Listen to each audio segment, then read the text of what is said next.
Wow. Thank you, Rosanna. Welcome to Richard Simmons' gay Martian apartment. The hell's that?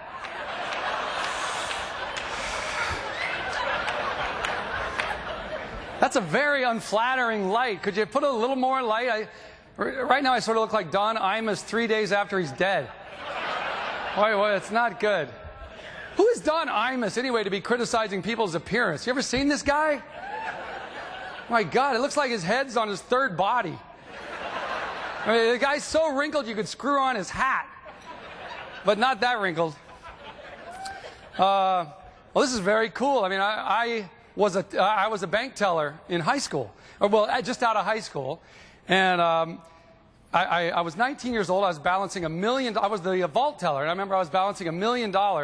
And what you don't know is that bankers are really, it turns out, sticklers about balancing. I lost $500 one day, and I got fired. I'm like, come on. It's the big deal. I love paying my bills on with check-free. I use check-free, and it's awesome. I have a cool, I was going to ask you guys this, but I never got a chance. I have the coolest online deal I've ever come across. This friend of mine, who I don't even know in Nigeria, is... I gave him my account number. That's not a problem, right, George? Is that awful? But I love computers, and I'm kind of a bank geek. And so when you guys started coming out with this bank pay-by-bill, this is great. It's like I was just in heaven. I was like Michael Jackson at the Soapbox Derby. You know, I'm just like, yes! I love it. I love that. And now I can pay my bills in like 2 minutes. And I heard you guys had the head of check-free, right? Last night or something? That guy emails me every day. Not personally, but yeah, it's kind of cool. And so I was thinking, I wanted to ask him, you know, why don't you do like different fonts depending on who you're paying? You know what I mean? Like my mortgage is really high, so like I could do it in that really bloody sort of cryptic font. You know what I mean? I already do this thing where I pay my ex-wife alimony every week or every month on every week, Jesus.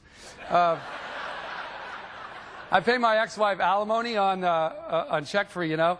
And in the little memo thing, I type in February sex.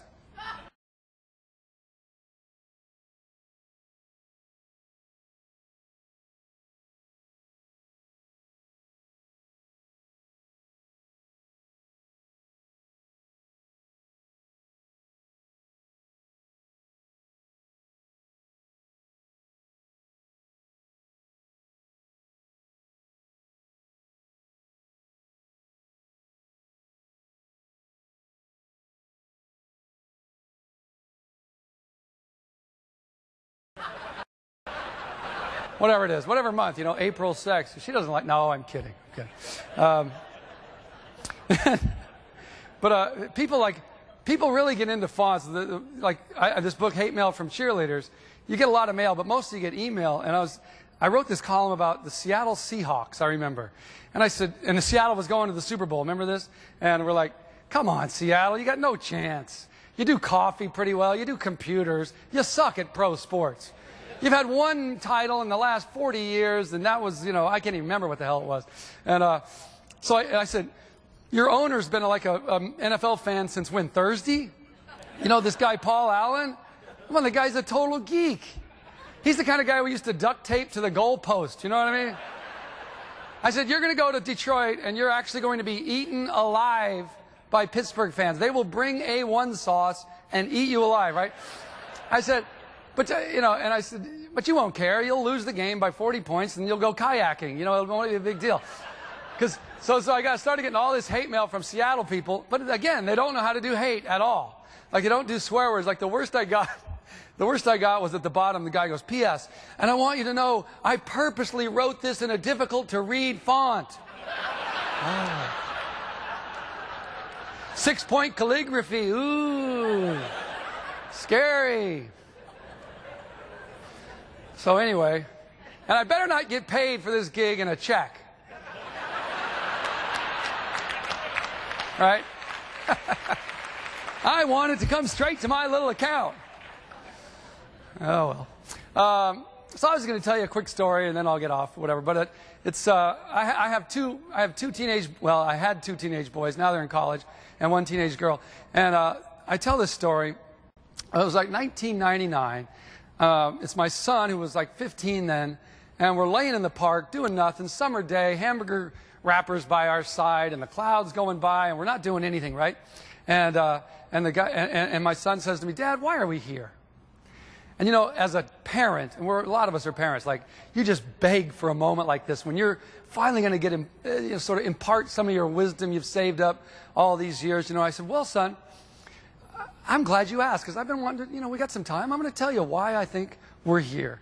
I said, "You know, when I was your age, my whole goal in life was to be a writer for Sports Illustrated. You know, that's what I wanted to be. I was dying to do that. I read it since I was 7 years old."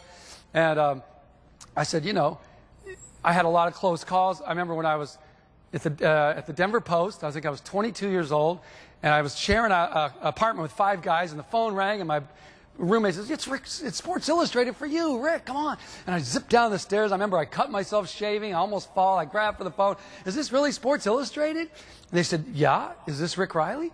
I said, Yes, it is." And they said, "Did you know for 89 cents an issue?" You know, crap.